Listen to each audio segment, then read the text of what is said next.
আর সেইখানে যখন 2 মাস থাকছেন, সেই 2 মাসও মহাপ্রভুর চিন্তা, মহাপ্রভুর জন্য কি খাওয়া রেডি করে নিয়ে যাবেন, এমন শুকনো খাবার নিয়ে যাবেন যেটা পচবে না, নষ্ট হবে না। এবং মহাপ্রভু মেয়েদের প্রতি খুব কট্টর ছিলেন, তো সেই জন্য তারা মানে সেই সব আচার্য দেবের কীর্তন দেখবেন কি সুন্দর কীর্তন রয়েছে, যে তারা সব প্রেমময়ী, সেসব মানে বলছেন বৈষ্ণবের পত্নীকে ঈশ্বরী বলতে হবে। বৈষ্ণব ঠাকুরের স্ত্রীকে যদি আমরা মানে সামান্য জ্ঞান করি অপরাধ, বৈষ্ণব ঠাকুরের গৃহিণী তাকে ঈশ্বরী বলতে হবে। বৈষ্ণবকে যেরকম ঈশ্বর বুদ্ধি করতে হবে, মানে বিমল বৈষ্ণব, বিমল বৈষ্ণবকে তো ঈশ্বর বুদ্ধি করতে হয়। বিমল বৈষ্ণব, অধিকারী বৈষ্ণব, উত্তম বৈষ্ণব যিনি, তিনি ঈশ্বর। আর গুরুদেব তো ঈশ্বরের ওপরে। প্রভুপাদ বলেছেন যে কৃষ্ণের থেকেও গুরুপাদ পদ্ম বড়। তো তাহলে বৈষ্ণবের সহধর্মিনীকে কি বলতে হয়? ঈশ্বরী বলতে। বেশ, এখন তারা প্রেমময়ী, তারা নিজেদের সন্তানকে লক্ষণ ঠিক মতো না করে ধ্যানে থাকতেন, আবার কবে যাব মহাপ্রভুর কাছে, আর তার জন্য কি নিয়ে যাব? আমরা তো সাক্ষাৎ গিয়ে তার চরণ স্পর্শ করতে পারবো না, দূর থেকে তাকে দেখবো, চিকের আড়াল থেকে প্রণাম করবেন, চিকের আড়াল থেকে মহাপ্রভুর কথা শোনাবেন। আর সব গোবিন্দ মানে রাঘবের ঝালি সব পুটলিতে করে সব প্যাক করে সব সিল করে নিয়ে যাবেন। কোনটাতে আচার, কোনটাতে নিমের বড়ি, কোনটাতে ফুলকপি বড়ি, নানা রকম ফুল বড়ি, নানা রকম মহাপ্রভুর প্রিয় সেসব যেসব জিনিস যেগুলো শুকনো, যেগুলো মানে গন্ধ হয়ে যাবে না, পচে যাবে না, এসব তো মহাপ্রভুকে সব তো রাঘবে জানিতে যাবে। এবার গোবিন্দের কাছে, উনি ভান্ডারী, তার কাছে জমা পড়বে। এবার মহাপ্রভু খেতে দেওয়ার সময় গোবিন্দ একটু একটু করে বলছেন, এটা একটু নাও, তোমার ভক্তরা পাঠিয়েছে। মহাপ্রভু খুশি, বলছে দাও দাও দাও, না এই পেট ভরে গেছে। বলছে না না, পেট ভরলে হবে, সব একটু একটু করে নিতে হবে, অনেক কিছু আছে, একটু একটু করে। যে ওখানে আছে দেখবেন, পড়বেন, মহা পড়েছেন আপনারা, মহাপ্রভু চোখে জল নিয়ে খাচ্ছেন। কেন? ওই খাওয়ার গুলো তিনি খাচ্ছেন না, ওদের স্নেহের কথা ভেবে। বলছেন যে আমি তারা জানে যে মহাপ্রভু রাত্রে ঘুমায় না, সারা রাত্রি হরিনাম করে, কাঁদে। বলছে মহাপ্রভুর পেটে আমাশা হয়ে যাবে, পেট গরম হলে আমাশা হয়ে যায়। যদি আপনি 3 রাত্রি জাগরণ করেন, তারপরের দিন পেট গরম হয়ে রক্ত পায়খানা হবে, আমাশা হয়ে যাবে, হয় কি? বলে ভগবান জ্ঞান করছেন, তো তার আবার আমাশা হবে কি করে? দেখুন এইখানে মজা। কৃষ্ণকে, কৃষ্ণ যিনি, তিনি তো মহাপ্রভু, তাকে যদি বাচ্চাকে সামলাও, কৃষ্ণকে বা মহাপ্রভুকে যদি ভগবান জ্ঞান করে ভজন করেন, আপনি ওই বৈকুণ্ঠে যাবেন। আর কৃষ্ণকে যদি আপনি ঘরের ছেলে, লৌকিক বন্ধু বল, ভাষাটা লৌকিক বন্ধু বল, মানে আমার বন্ধু, আমার ছেলে, সে কিচ্ছু ভালো মন্দ বোঝে না, তাকে শাসন করতে হবে আমাকে। এটাতে ভগবান ভীষণ খুশি, ভীষণ খুশি যে আমার উপর খবরদারি করছে। কি আনন্দ আমার! মা মেরেছে, আমার সুখ, মা কান ধরেছে, আমি কাঁদছি, কিন্তু আমরা আনন্দ। মানে প্রেম রাজ্যের কথা। তখন কি হচ্ছে না, তারা ভাবছেন, এই বৈষ্ণব গৃহিণীগণ তারা ভাবছেন সারা রাত মহাপ্রভু জাগে, রাতের পর রাত ঘুমায় না, তার পেট গরম হয়ে যাবে, পেট গরম হয়ে আমাশা হয়ে যাবে। অতএব যাতে আমাশা না হয়, এই জন্য থালকুনি আচার করে দিই, এই জন্য একটু শুক্তা দিই, শুক্তা খেলে পেটটা ভালো হবে। এরকম লেবু আদার একটু, মানে লেবু একটু আচার করে দিই, একটু আদা, নানা রকম তারা রান্না, তারা তো রন্ধন বিদ্যায় পার্শ্বদ, ভগবানের পার্শ্বদ। আদার একটু মরব্বা করে, আদার মরব্বা, এইসব নানা রকম কায়দা। তখন মহাপ্রভু ভাবছেন আর কেঁদে কেঁদে খাচ্ছেন যে আমাকে এরকম আদর করে এইসব পাঠিয়েছেন, এক একটা জিনিস আস্বাদন করছেন, মানে প্রেম আস্বাদন করছেন। হ্যাঁ, মানে কি এই যে প্রেম রাজ্যের কথা, মহাপ্রভু তাদের সাক্ষাৎ সেবাটা নিচ্ছেন না কেন? মানে জগতে দেখাচ্ছেন তিনি যেন সাধক, তিনি সাধক ভগবান স্বয়ং, মানে আমাদের শিক্ষা দিচ্ছেন, ঝিকে মেরে বউকে শিখান যে তুমি যদি সাধক হও, তুমি নারী জাতিটাকে সাবধান থাকবে, সাধিকা দিকা। গুরুদেব আলাদা, তিনি তার সাধক নন, তিনি তো সিদ্ধ, নিত্য সিদ্ধ। তুমি সাধক, তুমি তোমার গুরুগণ হলেও, বৈষ্ণবী হলেও তার থেকে দূরত্ব রাখা, দূরত্ব রেখে ভজন করবে, এটা মহাপ্রভু শিক্ষা দিচ্ছেন।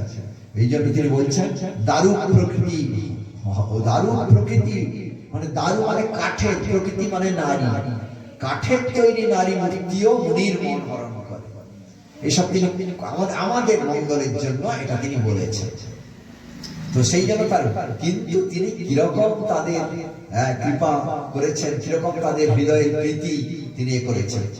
যাই হোক, এই অদ্বৈতাচার্য প্রভু যখন মহাপ্রভু এই যে এরা থাকবেন, ধরুন 4 মাস মহাপ্রভু এর কাছে থাকবেন, 4 মাস মানে কত দিন? 120 দিন। প্রতিদিন মহাপ্রভুকে এক একজন ভক্ত নিমন্ত্রণ করে খাওয়ান। 120 জনের ভাগ্যে উঠবে, কিন্তু ভক্তটা হবে তাদের, বাকিদের মন খারাপ। আপনার বাড়িতে আজকে গেলাম, করুণা করে বাড়িতে আর একদিন গেলাম, যদি 120 জন হন, আমি যদি 120 দিন থাকি, বাকি যারা তাদের মন খারাপ হবে না? তাদের মন খারাপ। তখন অদ্বৈতাচার্য প্রভু বলছেন যে আমার কাছে মহাপ্রভু যখন খেতে আসে, সঙ্গে যত সব সন্ন্যাসী টন্যাসী নিয়ে আসে, মহাপ্রভু দল বল অনেক সন্ন্যাসী নিয়ে আসে। এত জনের সামনে মহাপ্রভুকে আমি নিজের মতো করে খাওয়াবো, সে সুযোগটা হয় না। একদিন মহাপ্রভুকে ডেকেছেন, এবার মহাপ্রভু সেই দল বল নিয়ে যাবেন সন্ন্যাসীদের সঙ্গে, নাও বলতে পারেন, খাওয়া দিতে চাই, কি করে না বলি?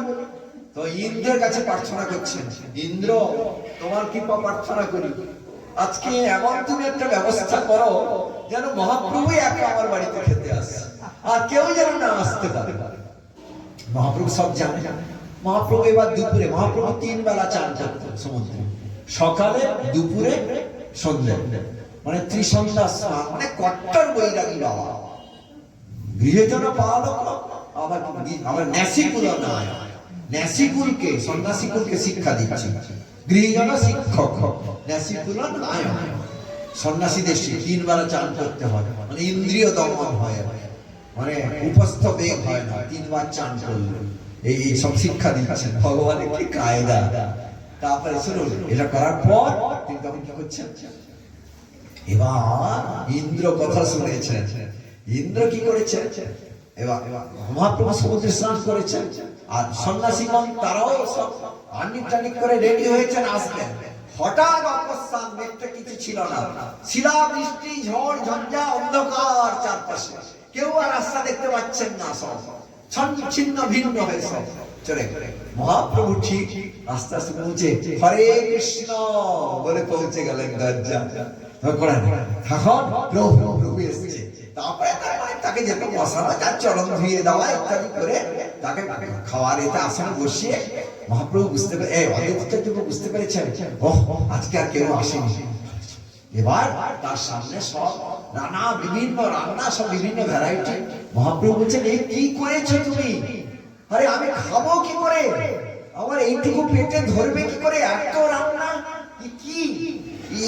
এই কৃষ্ণকে তুমি দিয়েছ, কৃষ্ণ পেয়েছেন, ঠিক আছে, এই প্রসাদ দর্শন করলেই ভক্তি হয়ে যাবে, এর গন্ধেই ভক্তি হয়ে যাবে, কিন্তু আমি খাবো কি করে, আমার এইটুকু পেট। তখন বলছেন প্রভু ছলনা করছেন আপনি, যেই গৌর সেই কৃষ্ণ সেই জগন্নাথ, আপনি 64 বার ওখানে খান কি করে জগন্নাথ মন্দিরে? তার বেলা পেটে ধরে, আর আমাকে বলছে না, আপনি খাওয়া শুরু করেন তো দেখি। তো মহাপ্রভু খায়, আর শাকের তরকারিটা বেশি করেছেন, ওটা মহাপ্রভুর খুব ফেভারিট, সেটা বারবার আর না বলছে, না আর দেবো না, আরে দোনা গুলো দিয়েছেন, পুনঃ দিচ্ছে। বলছে মহাপ্রভু অদ্বৈতাচার্যের ভয়ে খেয়ে যাচ্ছে, যে আবার রাগ করবে, বলছে পুনঃ বলছে আর কত খাবো, পেট ফেটে যাবে। আরে আরো তো রসা কষা আছে, পরমান্ন মিষ্টি টিষ্টি, না তুমি শাকটা বেশি পছন্দ করো, ওটা ওই জন্য বারবার দিচ্ছি। সব খাওয়ার পর অদ্বৈত প্রভুর মনে শান্তি হয়েছে যে খাইয়েছি। তারপরে তাকে তাম্বুল টাম্বুল দিয়ে পান দিয়ে তারপরে সুন্দর করে তাকে চন্দন টন্দন কি করে প্রসাদী ঠাকুরের মালা টালা পরিয়ে চরণটাকে টিপে দিচ্ছেন মহাপ্রভু, নিজে পা টিপে দিচ্ছেন মহাপ্রভু, যে বিশ্রাম করো তুমি আজকে। যে খালি ইন্দ্রকে প্রণাম করে যাচ্ছে, ইন্দ্র আজকে জানলাম তুমি মহাবৈষ্ণব, ইন্দ্র তুমি যে বৈষ্ণব এটা আজকে প্রমাণ পেয়ে গেলাম। মহাপ্রভু বলছে হঠাৎ আজকে খুব ইন্দ্রের ভক্তি দেখাচ্ছ তুমি, কি ব্যাপার বলতো? না সে তোমার সঙ্গে কাজ নাই, সে আমার পার্সোনাল ব্যক্তিগত ব্যাপার। মহাপ্রভু বললেন সব আমি জানি। আজকে কোথাও মেঘ ছিল না, হঠাৎ করে ঝড় ঝঞ্ঝা শিলাবৃষ্টি শুরু হয়ে গেল। এগুলো কায়দা আমি জানি না, তুমি ইন্দ্রের কাছে প্রার্থনা করেছিলে, ইন্দ্র খেলটা দেখালো, তাই আজকে খুব ইন্দ্র ভক্তি দেখাচ্ছ। আমি বুঝি তোমার মনস্কামনা পূরণ করার জন্য আমি এটা করিয়েছি। তুমি আমাকে আজকে একা আদর করে খাওয়াতে চেয়েছিলে, বেশ তোমার ইচ্ছা তো পূরণ হলো, এবার ছাড়ো। আর না হ্যাঁ প্রভু ছেড়ে দেবো, তোমাকে কি আটকাতে পারে? তুমি বিশ্রাম একটু করো, বিশ্রাম করে তুমি তোমার ভজন ভজনে যাবে। এখন বিশ্রাম একটু বিশ্রাম করো এখানে দিয়ে তিনি চরণ দাবাতে, তুমি প্রসাদ পাও। অবেলা হয়ে গেল, 3টা বাজে, 2:30 3টা বাজে, পাবো পাবো, প্রতিদিন তো পাই, আজকে তোমাকে একটু চরণটা সেবা করার সুযোগ পেয়েছি। না না অনেক করেছে, এবার তুমি যাও। তখন মহাপ্রভু অনেকক্ষণ যখন বারবার বললেন, তখন তিনি এসে মহাপ্রভুর যে অধরামৃত সেটা ভক্তদের দিলেন, নিজে পেলেন, সে অদ্ভুত লীলা। তো এই যে ভক্ত ভগবানের যে লীলা, এই প্রেমিক ভক্তের আস্থান। আবার মহাপ্রভু যখন গোলকে ফিরে যাবে, তখন সেখানেও অদ্বৈতাচার্য প্রভুর খেলা। অদ্বৈতাচার্য প্রভু একটা তরজা লিখে পাঠালেন। তরজা মানে হেয়ালি ছলে যেটা বলা হয় তরজা গান। কিরকম না, হ্যাঁ কিরকম না, বাউলকে বলিও ইহা কইয়াছে বাউল, আর বাউলকে বলিও হাটে নাবিকায় চাও। কি আউল বাউল চাউল এসব কি? তখন তরজাটা মহাপ্রভুর কাছে এনে দেওয়া হলো, লেখাটা পড়লেন মহাপ্রভু, মুচকি হাসলেন। তখন অদ্বৈতাচার্য প্রভু সেখানে নাই, অদ্বৈতাচার্য প্রভু তখন গৌড় দেশে আছে। বলেন বেশ, আমাকে যে আনিয়েছে এখানে সে আবাহন করেছে, আবার সেই আমাকে গোলকে আবার চলে যাওয়ার ইঙ্গিত করছে। মহাপ্রভু খুলে বললেন না, আমি আমারও তাই হিসাব। এই পৃথিবীতে আমি 48 বছরের জন্য থাকবো, 24 বছর গৃহস্থ লীলা করেছি, বাকি 24 বছর আমার সন্ন্যাস লীলা হয়ে গেল। এবার আমি আমার নিজের ধামে ফিরে যাব। সেটা আচার্য জেনেছেন, তাই তিনি তরজাটা পাঠিয়েছেন যে আউলকে বলিও ইহা কইয়াছে বাউল, আউলকে বলিও হাটে নাবিকায় চাও। মানে প্রেম সব দান হয়ে গেছে, যে জন্য তোমার অবতার, সে আমার তোমাকে আনিয়েছিলাম, সে কার্য সিদ্ধি হয়ে গেছে, এবার তোমাকে ফ্রি করে দিলাম। তখন চলে গেলেন তিনি, আবার নিত্য গোলকে ফিরে গেলেন। তো এই অদ্বৈতাচার্য প্রভু এই গুরুতত্ত্ব, এরা কৃষ্ণ দিতে পারে, কৃষ্ণ নিয়ে নিতে পারে। আপনি গুরুদেব, আমার ধরুন গুরু কৃপায় আমার কোন একটা অনুভূতি হলো, আমি যদি অহংকার করি, আমার এরকম একটা দুর্লভ জিনিস লাভ হয়ে গেছে, আমার নামে আস্বাদন হয়েছে, আমার একটু কৃষ্ণের হয়তো একটু বংশীর ধ্বনি করে দিন একটু শুনে ফেললাম, বা কৃষ্ণের রূপের একটা ঝিলিক দেখে নিলাম গুরু কৃপায়, আমি ভাবলাম আমি কোন স্তরে। তখন গুরুদেব বলেন, আচ্ছা আমি তোমাকে দিয়েছি, তুমি সেটা তোমার নিজের ভজন সাধনে তোমার নিজের গুণে পেয়েছ, দেখো কি করি আমি।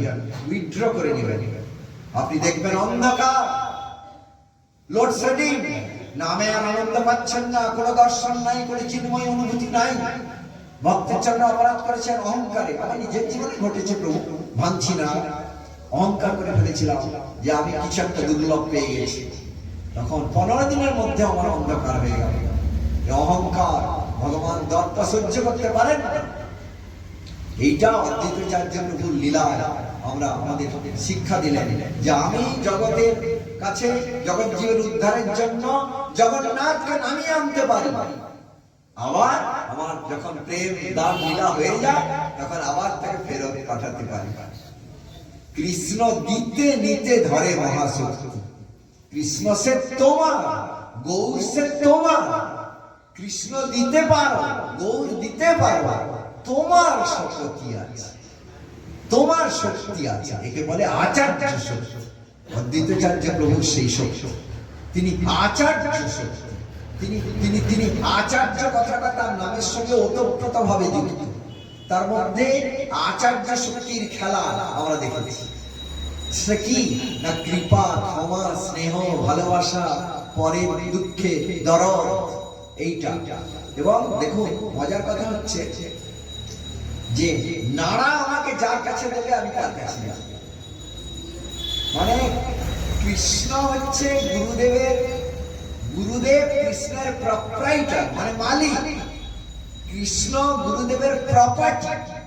এবার মালিক তার ধন বা প্রপার্টিকে যাকে কাছে দিতে পারে, অতএব তুমি যাকে খুশি কৃষ্ণকে দিতে পারো। একজন মানে অসংযত একটা কামক্রোধের দাস, তাকেও নিতাই মুহূর্তের মধ্যে কৃষ্ণ দিয়ে দিতে পারে। আবার একজন আকুমার ব্রহ্মচারী খুব সংযত, তাকে নাও দিতে পারে। কৃষ্ণের কৃপাকে বলা হয় শৈরিণী করুণা।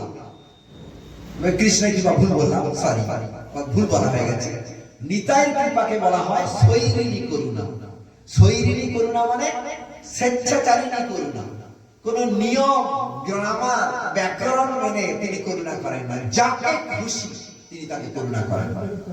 নিতাইয়ের করুণা, অদ্বৈতাচার্য প্রভুর করুণা, গুরুবর্গের করুণা এই খাতে বল। সেটা আমার এই যোগ্যতা আছে, আমাকে কেন কৃপা করবেন না? আপনি তাকে করছেন কৃপা, বলছে আমাকে কেন করছেন না? বলছে কৃপার উপরে এরকম জবরদস্তি চলে। হ্যাঁ, এই হচ্ছে যাকে খুশি করতে পারে। তো এই গুরুতত্ত্ব অদ্বৈতাচার্য প্রভুর আজকের পরে তার আবির্ভাব তিথি। এই তিথিতে আমাদের শিক্ষা গুরুদেব ছিল জ্যোতিষেখর ভক্তি শাস্ত্রী ভক্তিকুমার প্রভু মহাপ্রয়াণ লীলা প্রকাশ করেছিলেন, গোলকে প্রবেশ করেছিলেন। আপনারা জানেন তিনি কটকে ইউনিভার্স হল, সেখানে তিনি হরিকথা বলছিলেন। সেখানে মানে ওখানকার বিখ্যাত টাউন হল আর কি, সেখানে বহু সম্ভ্রান্ত ব্যক্তি, শিক্ষিত ব্যক্তির সামনে তিনি হরিকথা বলছেন, দাঁড়িয়ে বলছেন মাইকের সামনে। বলতে বলতে তিনি যে নাম ডঙ্কার ধ্বনি করিয়া যাইবে ফেটিবে মুরলীধর, এই কথাটা তারাস্বরে বলেছেন। বলে তিনি প্রেমে আবেশে সেই স্টেজের উপরে, মঞ্চের উপরে মানে মূর্ছাপ্রায় হয়ে যাচ্ছেন। তখন তাকে ধরে ফেলেছেন ভক্তরা, ধরে ফেলে তারপরে তিনি আর কথা বলেন। তারপরে 3 দিন তিনি অন্তর্মুখ হয়ে থাকলেন। আর যখন তাকে নার্সিং হোমে দেওয়া হলো তখন তিনি খালি বলছেন এরকম, মানে মনে হচ্ছে যেন তিনি জ্ঞান নাই, সব আছে, তিনি খালি বলছেন আমি বৈকুণ্ঠে যাব না, আমি এখানে বৈকুণ্ঠে আমি নামবো না, এখানে আমি নামি, আমি ব্রজে যাব, আমি ব্রজে যাব, মানে তিনি নিত্য যে ব্রজের লোক, আমি বৈকুণ্ঠে, মানে এই স্টেশন আমি নয়, আমার স্টেশন নয়, আমার ডেস্টিনেশন গোলক বৃন্দাবন ব্রজ। তারপরে ঠিক এরা অপেক্ষা করছেন যে তাহলে ইনি কি অদ্বৈত সপ্তমীকে অপেক্ষা করছেন? ঠিক তাই আর আজকে তিথি আসতে অদ্বৈত সপ্তমীর দিন তিনি নিত্যলীলায় প্রবেশ করেন। এবং পরে গুরু ঠাকুরকে জিজ্ঞাসা করা হয়েছিল যে তিনি কোন মঞ্জুরি। গুরু ঠাকুর ধ্যানস্থ হয়ে বললেন তিনি শ্রী কুমুদ মঞ্জুরি, কুমুদ মণি মঞ্জুরি, কুমুদ ভক্তি কুমুদ তার নাম, তিনি শ্রী কুমুদ মঞ্জুরি।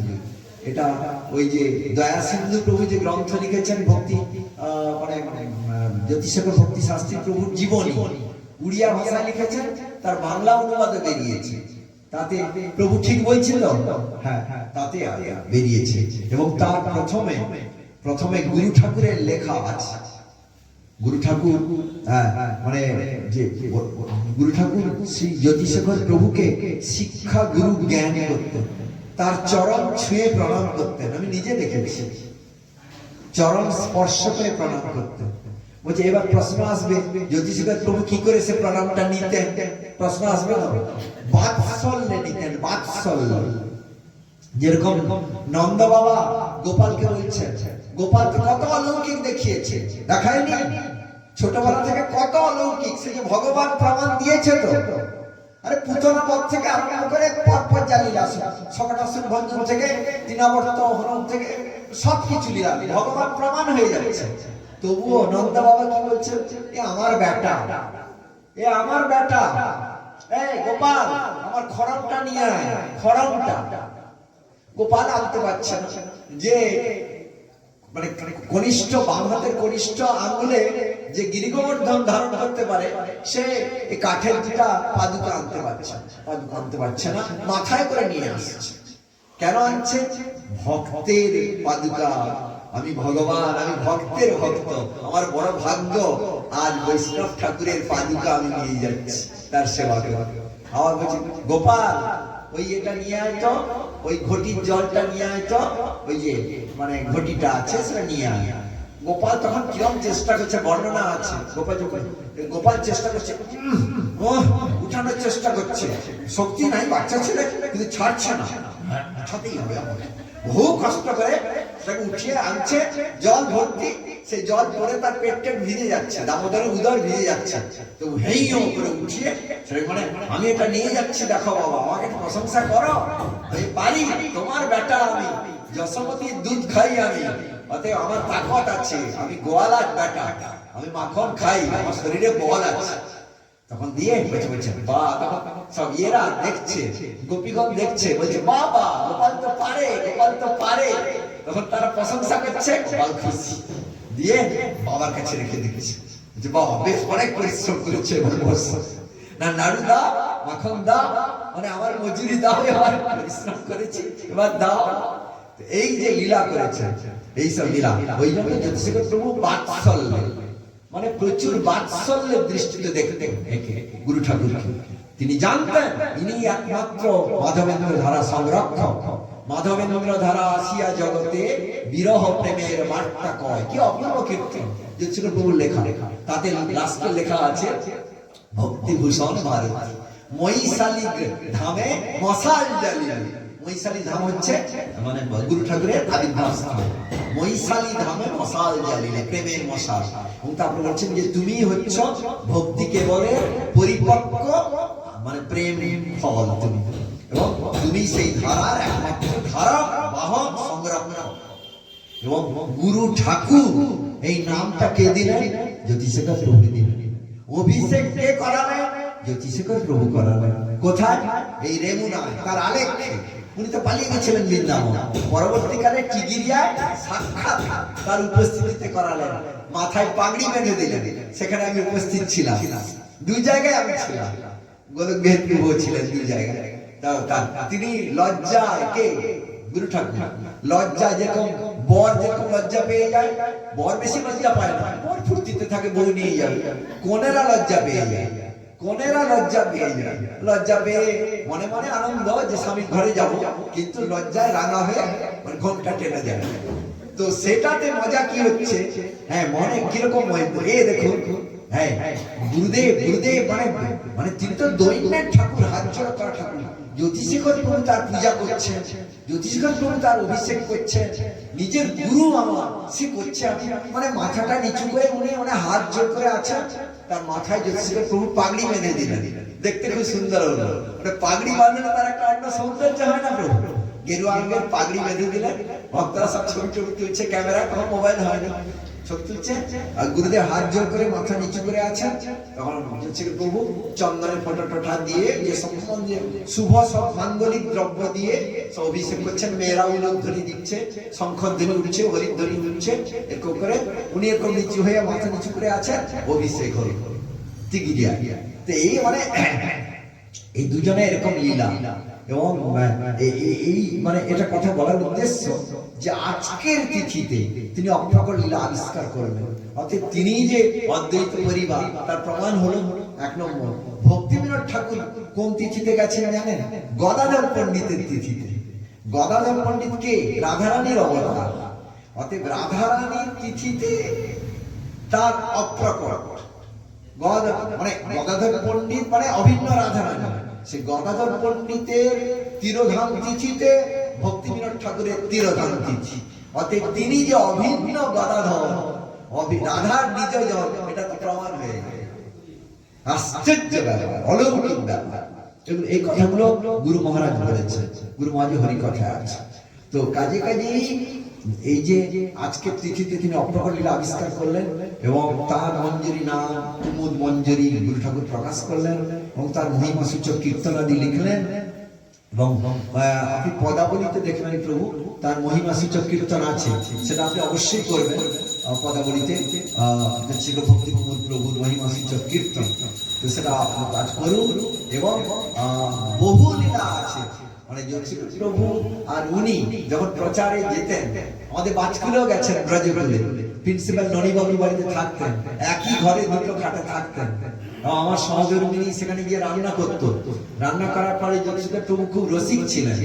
তিনি বলতেন, আজকে তপতি, আজকে তোমার ডালে তুমি 190 পাবে, রসায় 95 পাবে, লাফাটা হয়েছে 80 পাবে, 80।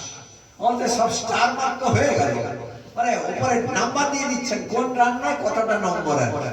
এসব করতে সেখানে যেতাম, হরিকথা কলেজ থেকে গিয়ে ওখানে পৌঁছতাম, সেখানে হরিকথা দুজনে শুনতাম। হ্যাঁ, একই ঘরে দুজন থাকতেন, দুটো খাটে। আমরা উনি পৌঁছানোর পর আমরা আরতি করতাম, তিনি মুখ টিপে টিপে হাসতেন, কিরম কিরম আমরা করি দেখতেন তিনি। আর তারপরে আমার বাসায়ও চরণ ধুলি দিয়েছেন। এবার প্রভু আমার ভাড়া বাড়িতে আমাকে বলতেন, আপনি করে কথা বলতেন, আমার খুব লজ্জা লাগতো। বলছেন, আপনার কোনটা, আপনার গ্রন্থ মন্দির কোনটা? এই তখন আমরা আমার ভাড়া বাড়ি আলমারিতে কিছু গ্রন্থ আছে, তো তার খুব করতেন। এই রেমুনায় প্রবীর প্রভুর ঘরে যখন হতো, সেখানে তার হরিকথা শ্রবণ করার সৌভাগ্য হয়েছে। বহু জায়গায় হয়েছে, টিগরিয়ায় হয়েছে।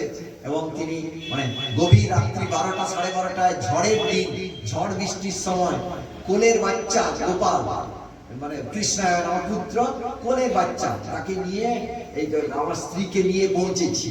কোনোদিন জানিও না যে কটক শহরে জীবনে প্রথম রাত্রি 12টা, বৃষ্টি হচ্ছে, সঙ্গে যুবতী স্ত্রী, শিশু পুত্র, কেমন ডেসপারেট হয়ে চলে গেছি। দিয়ে আমরা ঠিকানা বলতে পারছি না, ঠিকানা শুনে বলছি যে গৌড়ীয় মঠের পাশ। গৌড়ী, হ্যাঁ কি একটা একটু জানতাম, তখন রিক্সাওয়ালা ভাই তারা কি জানতে পারছে, আনলাম যে ওখানে একটা প্রেস আছে, এরকম বলছে, এরকম করে না, ঠাকুরের ইচ্ছা গুন্ডা বদমাইশ তো নিয়ে চলে যেতে পারতো আমাদের। ইয়াং একজন মহিলা, তার শিশু পুত্র, আমি জানি না, আমি উড়িয়া বলতে পারছি না, ঝড় বৃষ্টির রাত 12টা, কিন্তু ঠিক পৌঁছে দিলেন। তখন এখন আমি বুঝতে পারছি না কোন ঘরটা, অন্ধকারটা সে কিরকম মানে হলো। ঠিক জ্যোতিষীকে পুরো এই ঘরটাই না, কি একজন এসে গেল, আমি ভুলে গেছি ব্যাপারটা, যে দরজা করা নাড়ছে না, দেখি জ্যোতিষীকে পুরো দরজা খুলে, এটা আপনার ঘর। আমাকে দেখে তিনি খুব খুশি। আমি বললাম, ইনি কি ঘুমাননি এত রাত্রে 12:30? তখন আমাদের ব্যবস্থা করে দিলেন ঘর, সঙ্গে সঙ্গে খাওয়ার চলে এলো। আমরা তো আসবো বলে খবর দিইনি, কি করে হলো?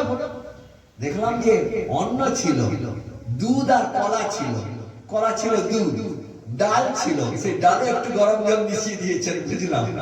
হ্যাঁ, কাঁকরোল ভাজা, মনে রেখেছে, কাঁকরোল ভাজা, আমারও মনে পড়ে যাচ্ছে, কাঁকরোল ভাজা, ডালে জল মিশানো হয়েছে, পাতলা হয়েছে, কিন্তু গরম গরম সে অন্ন দিয়ে, আর একটা কি তরকারি, একটু কি অবশিষ্ট কি ছিল সেটা দিয়ে, লাস্টে দুধ, কলা।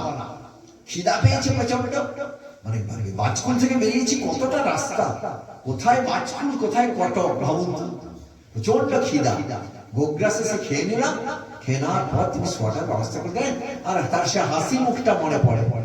আমরা এত রাত্রে গেলে বিরক্ত হব, তিনি মুচকি মুচকি হাসতে হাসতে, বেটে খাটো তার চেহারা, উড়নিটা গায়ে দিয়েছেন, খালি গা আর ধুতি পরা আছে, দেখে হাসির সঙ্গে আমাদের অভ্যর্থনা করছেন। দিয়ে বিছানা সব রেডি করে দিলেন, যে কালকে সকালে আপনাকে নিয়ে যাবো টিকিদিঘা। টিগিরিয়া আমাকে নিয়ে যাবে না, নিজে নিয়ে যাবে গুরু ঠাকুরের কাছে। আমি বললাম আমি যে গ্রন্থগুলো নিয়ে এসেছি গুরু ঠাকুর চেয়েছেন সব বৃষ্টির জলে ভিজে গেছে, কি হবে? না, সে গ্রন্থগুলো খুলে দিয়ে ফ্যান চালানো হবে ঘরের মধ্যে, ফ্যানে অনেকটা শুকিয়ে যাবে।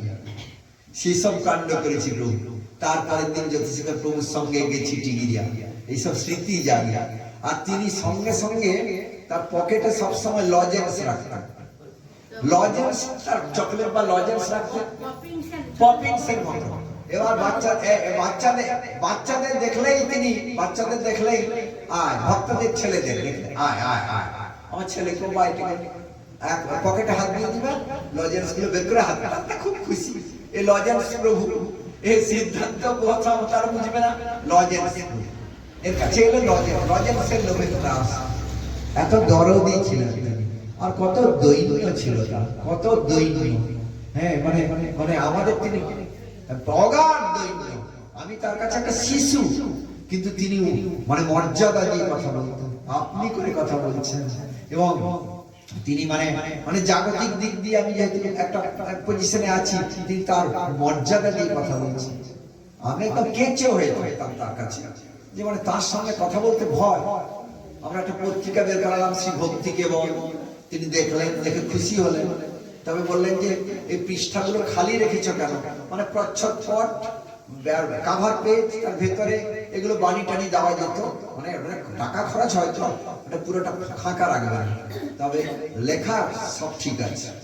তখন গুরু ঠাকুর আমাকে বলছেন, তুমি পরীক্ষায় পাস করে গেলে, উনি সিদ্ধান্ত বীর, যদি তোমার এই পত্রিকায় শ্রীভক্তি কেবল মনে পড়ে, শ্রীভক্তি কেবল পত্রিকা, বলছে এতে যদি কোনো সিদ্ধান্তের ভুল থাকতো তোমাকে উনি ছাড়তেন না, তুমি পাস করে গেলে। আমার একটু সাহস হলো, বাবা এত বড় এক্সামিনারের কাছে তিনি মানে সব খাতা দেখবেন। যাই হোক, তা তিনি প্রবন্ধ দিতেন, আমাদের পত্রিকা তার প্রবন্ধ বেরোত। হ্যাঁ, এসব বহু কথা, বহু স্মৃতি যাচ্ছে। আরে কীর্তন করুন। এখন বাঞ্ছা বেদরূপস্য পাশানুভয়ে পতিতানাং পাবনেভ্যো বৈষ্ণবেভ্যো নমঃ।